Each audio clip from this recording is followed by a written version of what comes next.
Before we begin, if you want to see more real-life horror, mysterious, and spine-chilling stories like this, make sure to hit the like button, subscribe to the channel, and turn on the notification bell so that every new video comes straight to your phone. Now, let's dive into today's terrifying story.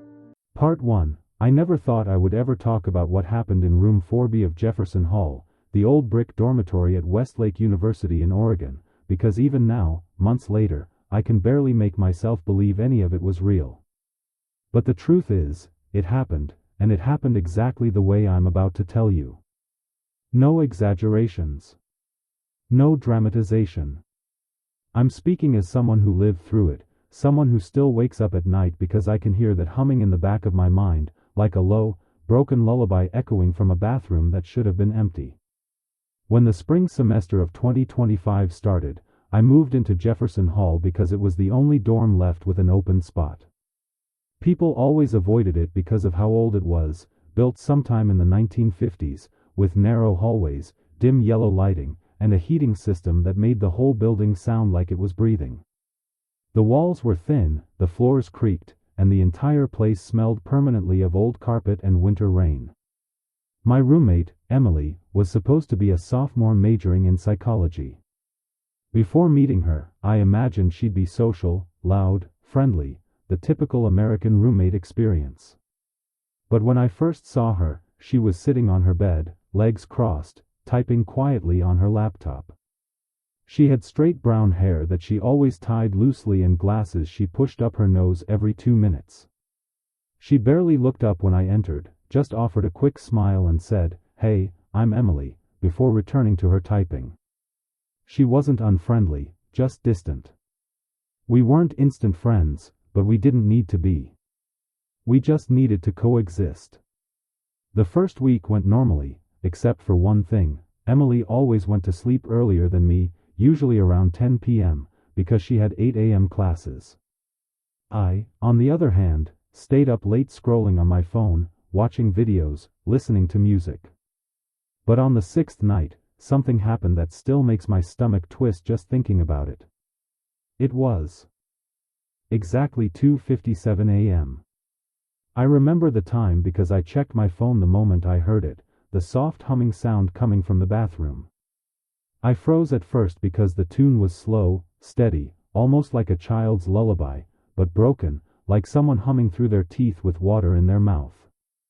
At first, I thought Emily must have woken up to take a shower. But when I looked over at her bed, she was still there, under her blanket, sleeping peacefully. Or at least she looked like she was. The humming continued, mixed with the faint sound of water dripping, even though the shower wasn't running. I whispered her name softly, "Emily, are you awake?"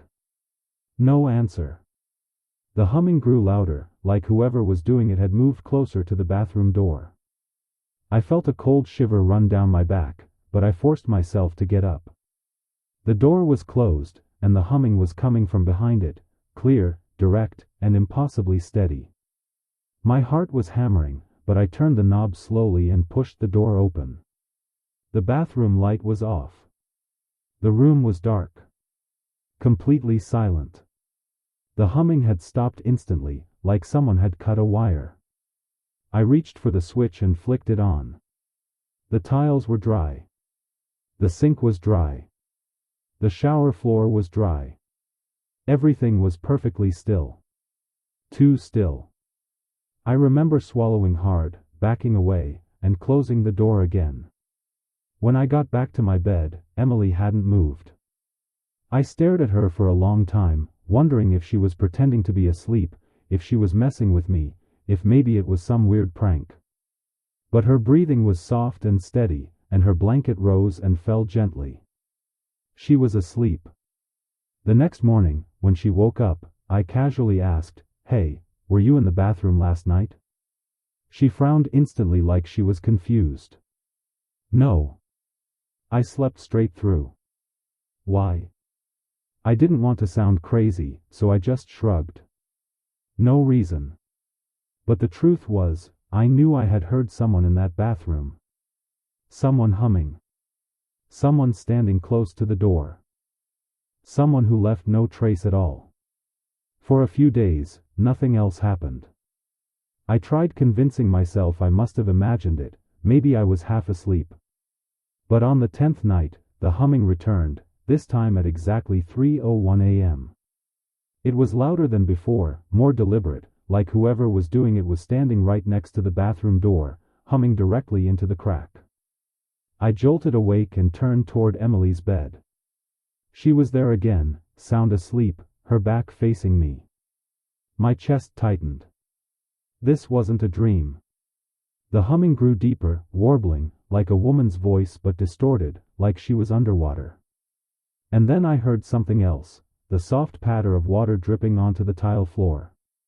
But not the normal kind of dripping. This sounded heavy.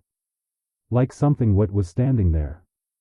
My hands were shaking so hard I almost dropped my phone. A part of me wanted to wake Emily, but something inside me froze. Something told me not to move, not to make noise. The humming suddenly shifted, slower now, lower, almost like whoever was humming was sad. Grieving. Crying. And then, for a moment, I swear I heard a whisper mixed with the humming, a faint voice pushing through the melody. Where is she? I stopped breathing entirely. The humming stopped. The dripping stopped. Everything went silent. I waited, listening, terrified that the door would open by itself. It didn't.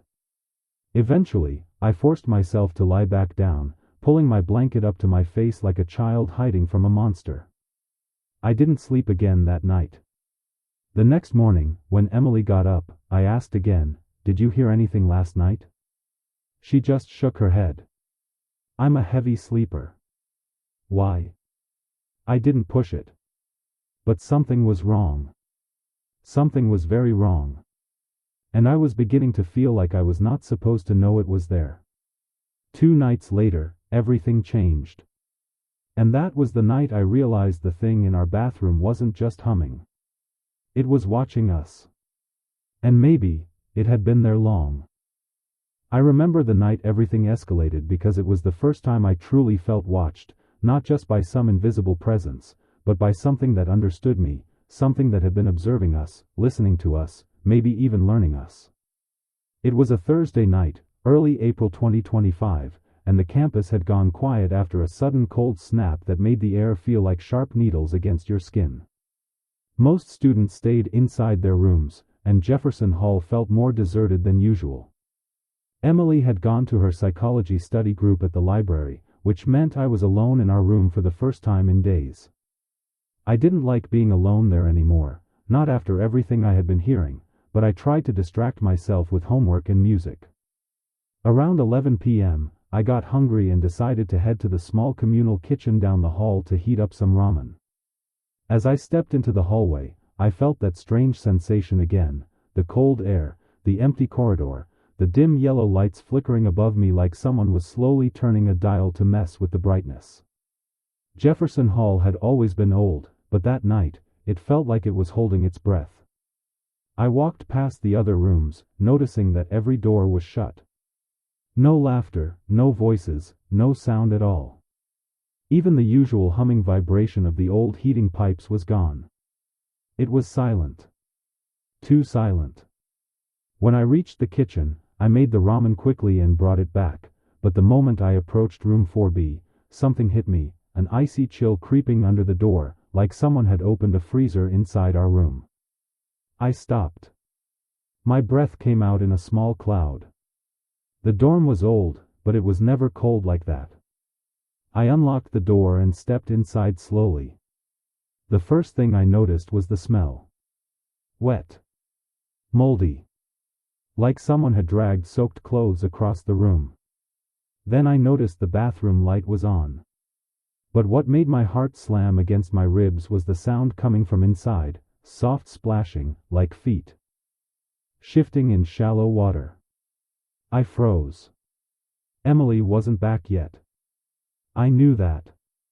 I had checked the group chat. She was still at the library. Which meant someone else was in our bathroom. Or something.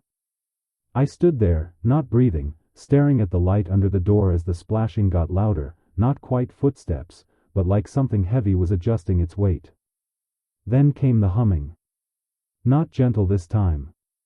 Sharper. More deliberate. As if it knew I was listening. The same broken lullaby, with that strange choking quality, like the singer was underwater. My hands trembled so violently that I dropped the ramen cup. It spilled across the floor, but I didn't even look down. My eyes were glued to the bathroom door as the humming grew louder, louder, until it felt like it was coming from everywhere, the walls, the floor, my own skull. I wanted to run. I wanted to scream.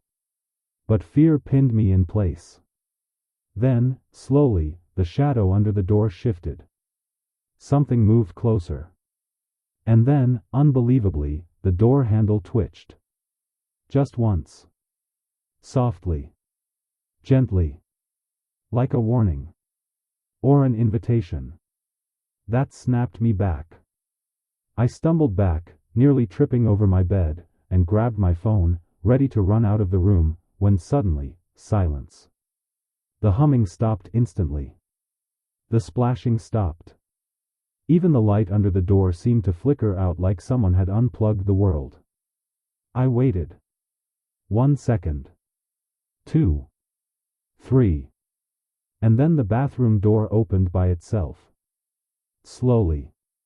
Soundlessly. The light inside was off. The bathroom was pitch black. I couldn't breathe. I couldn't move. My entire body felt paralyzed as a cold, wet smell rolled out into the room. The door remained open for what felt like hours before I finally forced myself to reach over and flick on the main room light. Nothing changed. The bathroom doorway stayed dark. I swallowed hard and whispered, "Hello?" No answer. I don't know where I got the courage, but I took one step toward the bathroom, then another, until I was close enough to reach the switch. My fingers shook as I flipped it. The bathroom lit up instantly, and everything inside looked perfectly normal. No water. No puddles. No footprints. No steam. Dry floor. Dry sink. Dry shower. Like nothing had been there at all. But the smell of wet hair lingered. I backed away slowly and sat on my bed, shaking uncontrollably. I didn't know if I was losing my mind or if something was actually happening. I waited for Emily to return, constantly checking the clock, my phone, the bathroom door, the hallway outside, everything. Every little sound made me jump. Finally, around 1:20 a.m., the door opened and Emily walked in. The second she stepped inside, she paused. "Why is it freezing in here?" she asked, rubbing her arms. I stared at her for a moment before blurting out, "Emily, I think there's something wrong with our bathroom." She frowned. "What do you mean?" I told her everything, the splashing, the humming, the door opening by itself. She listened quietly, her expression shifting from confusion to disbelief. When I finished, she sighed. "Look, I'm not saying you didn't hear something, but, are you sure you're getting enough sleep? Midterms are coming up, and this hall is old. Pipes make weird noises sometimes." I stared at her, unable to believe how calmly she dismissed it. "Emily, I'm not imagining this. Something was in there." She shook her head gently. "It's probably just the old plumbing." But then she said something that made my stomach drop. "Besides, nobody uses our floor's bathroom except us." I blinked. "What do you mean?" She hesitated before answering. "Everyone on this floor knows our bathroom has issues. It's always colder than the others. The light flickers. The water pressure sucks. People say it's creepy.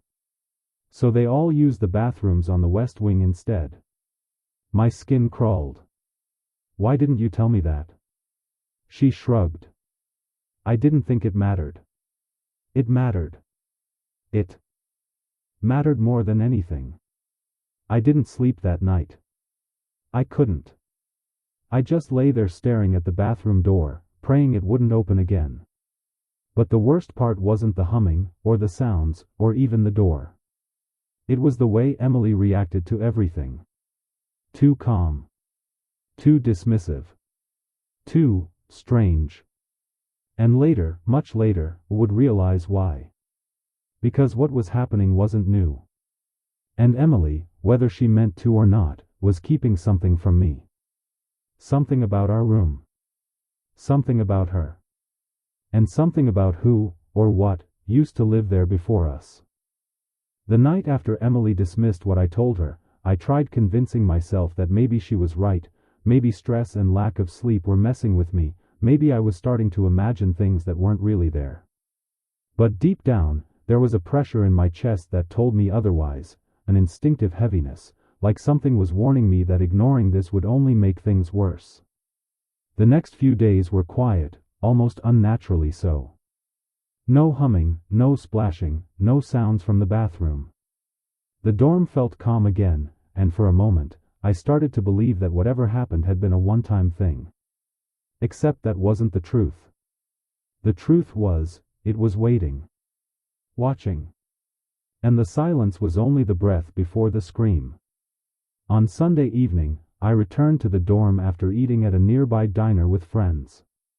The air outside was cold and misty, the fog clinging to the sidewalks like a thin veil. Jefferson Hall loomed ahead in the dark, its brick walls looking darker than they should have, almost bruised. When I stepped inside, the lobby was empty, the usual student chatter replaced by a stillness that made the back of my neck prickle. I climbed the stairs and walked down the hallway toward our room. And that's when I noticed it. Our door, room 4B, was slightly open. Just enough for a dark sliver of the room to show. I knew Emily always locked the door when she left. I did too.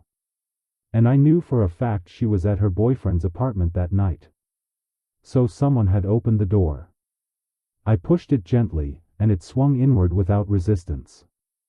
The room was dark except for the faint glow of my phone charger's light. Everything looked normal at first glance.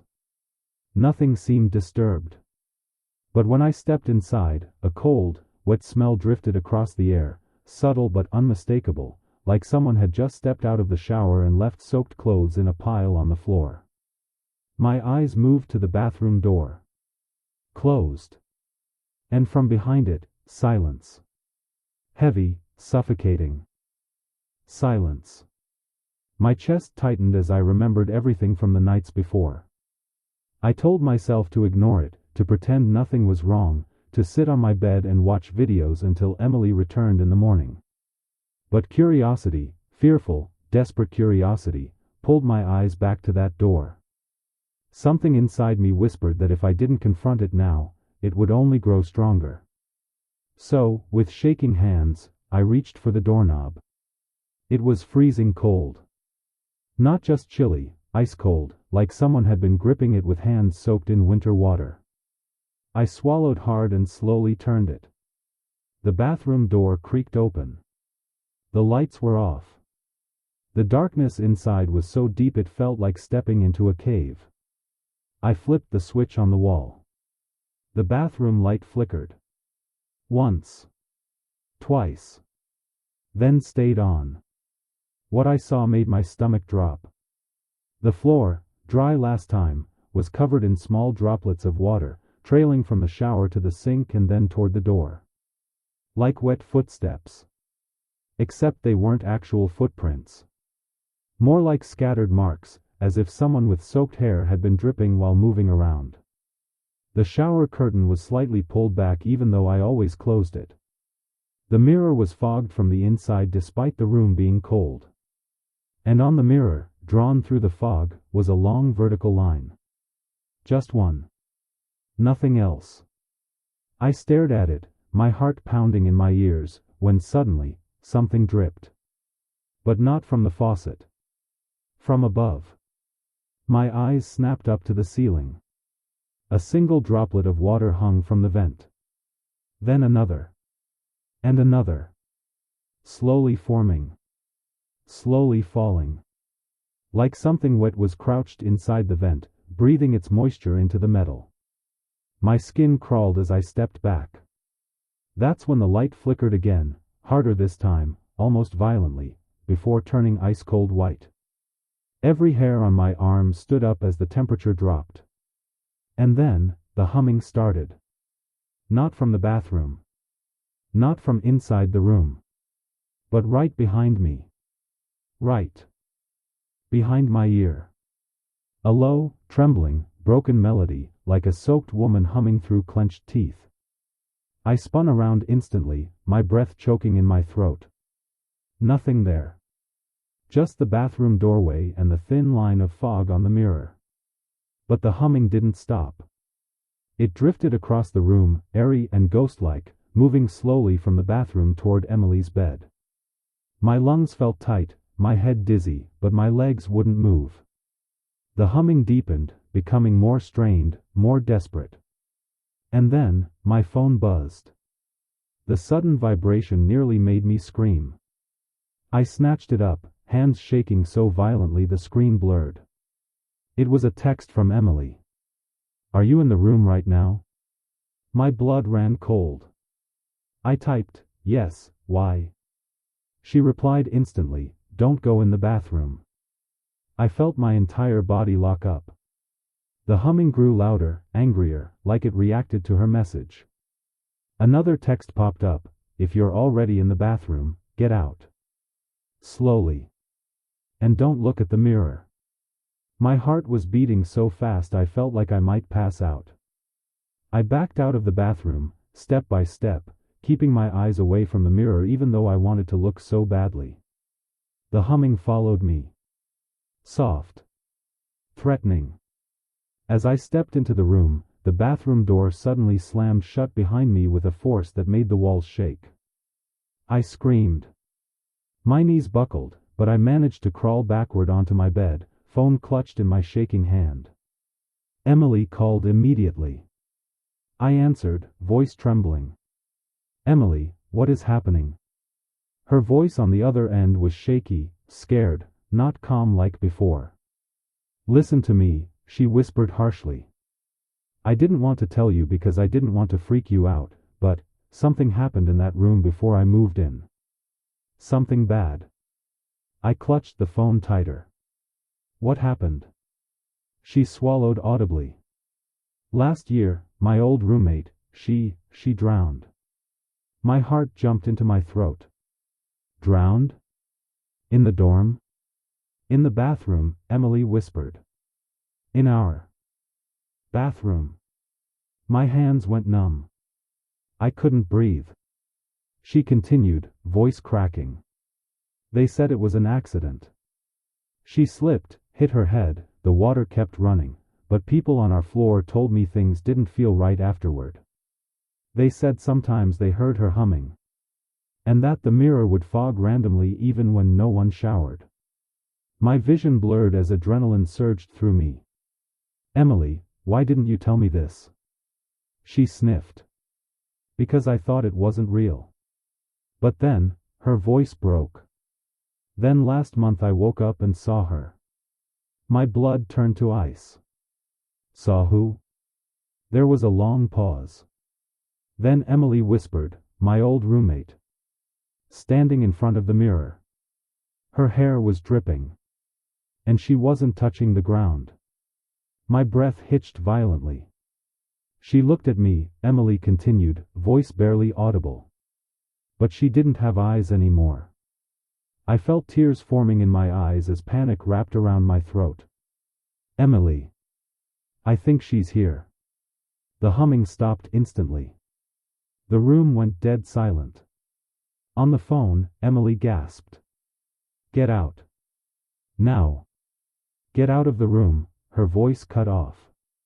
Not disconnected. Just gone. Replaced by another sound. A wet, choking breath. Coming through the phone. Coming from the bathroom. Coming from somewhere impossibly close. And then.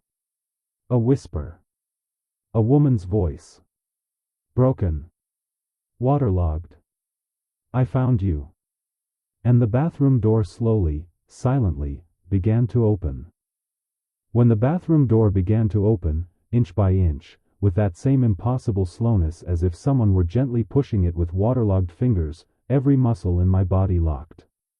The silence in the room was so complete, so suffocating, it felt like the air had turned into a thick, wet cloth wrapped around my mouth and nose. I couldn't scream. I couldn't run. I could only stare as the gap widened, the darkness inside the bathroom blooming outward like ink spreading through water. The phone was still in my hand, but Emily's voice was gone, replaced by that wet, ragged breathing, too close, too heavy, like the lungs producing it were half filled with water. My skin prickled as something cold brushed the edge of the doorframe from inside the bathroom, a shadow shifting too slowly to belong to anything human. I realized then that the humming, the splashing, the cold, none of it had been random. It had been warnings. Signals. Preparations. And now whatever had been waiting in the dark wasn't just restless anymore. It was coming out. A thin hand appeared first, pale and dripping with water, the fingertips pruned and wrinkled like they had been submerged for days. The nails were cracked, peeling, as if scraped against tile again and again. It curled around the edge of the door, gripping it with unnatural stiffness, and the moment I saw it, a sudden, sharp pain sparked in my chest, as if my heart had clenched itself in terror. The door opened wider. And then she stepped out. Or floated out. I still don't know which is the right word because her feet weren't touching the ground. She hovered just an inch above the carpet, her hair hanging in long, soaked strands that dripped onto the floor in a steady rhythm, drip, drip, drip. Her skin was a sickly gray, stretched tight in some places and sagging in others like the water had eaten away her shape. She wore what looked like a torn Westlake University hoodie, the fabric soaked through, clinging to her chest like a second skin. And her face, God, her face, is something I will never forget even if I live 100 more years. Her eyes were gone. Not closed, not covered, gone. Hollow sockets filled with dark water that streamed down her cheeks like tears. Her mouth hung slightly open as if she were trying to breathe but couldn't. When her head tilted toward me, the sound that escaped her throat was not a hum this time but a strained, waterlogged gasp, like someone trying to inhale through drowning lungs. My vision blurred with tears as fear surged through me in a way I didn't think the human body could endure. I pressed myself against the wall, unable to move, trembling so hard the bed behind me rattled. She drifted closer, the air around her growing colder, wetter, heavy with a damp pressure that made my ears ring. The smell of stagnant water filled the room, thick and rotten. She lifted one shaking hand toward me, and I could see the skin peeling from her palm in thin, wet layers. When she opened her mouth wider, water spilled out onto the carpet. And then she spoke. Her voice was broken, gurgling, fragmented between choking breaths. "You left me," my heart dropped into my stomach. I don't even know you," I whispered, my voice cracking. Her head twitched violently, and the water flowing from her mouth darkened, like old bath water that hadn't been drained in weeks. "You left me, in the dark," she hissed. Her voice grew louder, strained, anguished. "You left me there, alone." I shook my head, sobbing, I swear I didn't." But she didn't care about explanations. Her pain wasn't rational. Her suffering had bled into anger, confusion, rage so deep it demanded someone to blame. And she chose me. Her hand reached out and brushed my wrist. The cold that rushed into my body was indescribable, sharp, drowning cold, as if my veins had been filled with ice water. My breath hitched, my chest tightened, and for a horrifying moment I felt like I was sinking beneath a freezing lake, water rushing up my nose and throat, choking me. And then, someone burst into the room. Emily. Her hair was messy, face red, breath uneven like she had sprinted the entire way from her boyfriend's apartment. "Stop," she screamed so loudly the windows shook. The drowned girls had snapped toward Emily with a horrifying speed.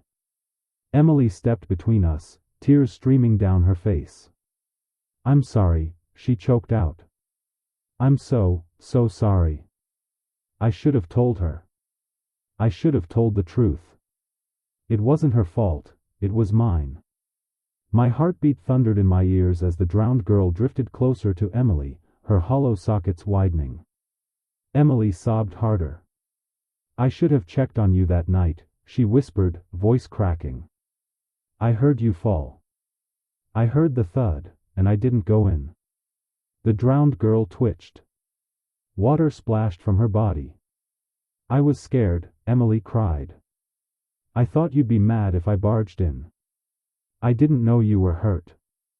I didn't know you were drowning." The air pulsed with cold. The drowned girl's lips trembled, her head lowering as though listening. "I'm sorry," Emily whispered again. "I'm so sorry. It wasn't her fault. It was mine. I should have saved you." For a long moment, everything was silent except for the steady dripping from the drowned girl's body. Then, slowly, so slowly it was almost delicate, she reached toward Emily's cheek. She didn't touch her. Her hand hovered just above the skin, trembling, leaking water. And in that moment, her face softened, not in a comforting way, but in a devastating one. Like someone remembering the last seconds of their life. A hollow, broken whisper escaped her. "Cold, it was so cold, I know," Emily sobbed. "I know. I know," the drowned girl's form flickered. Once. Twice. Her body rippled like disturbed water. The lights dimmed. The air grew even colder. And then, like a wave collapsing, her entire figure crumpled inward, dissolving into a pool of dark water that splashed across the carpet before soaking in and disappearing completely. The cold vanished. The smell faded. Everything went silent. I collapsed to the floor, gasping, my whole body shaking uncontrollably. Emily fell beside me and wrapped her arms around me, sobbing into my shoulder. It took nearly 10 minutes before either of us could stand or speak. We didn't sleep that night. We didn't stay in the room either. We left everything, our backpacks, our clothes, our textbooks, and walked straight to campus security.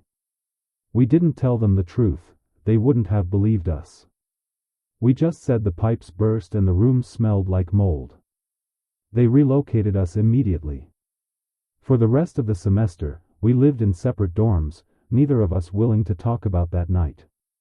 Westlake University quietly shut down room 4B4 maintenance shortly afterward. But I know the truth. Emily knows the truth. And even after months have passed, I still hear it sometimes. When the lights are off.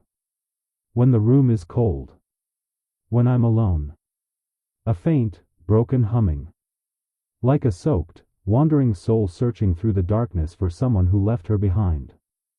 And every time I hear it, I whisper into the silence, "I didn't leave you." But deep down, I'm terrified she doesn't believe me. And even more terrified that one day, she'll come back to check.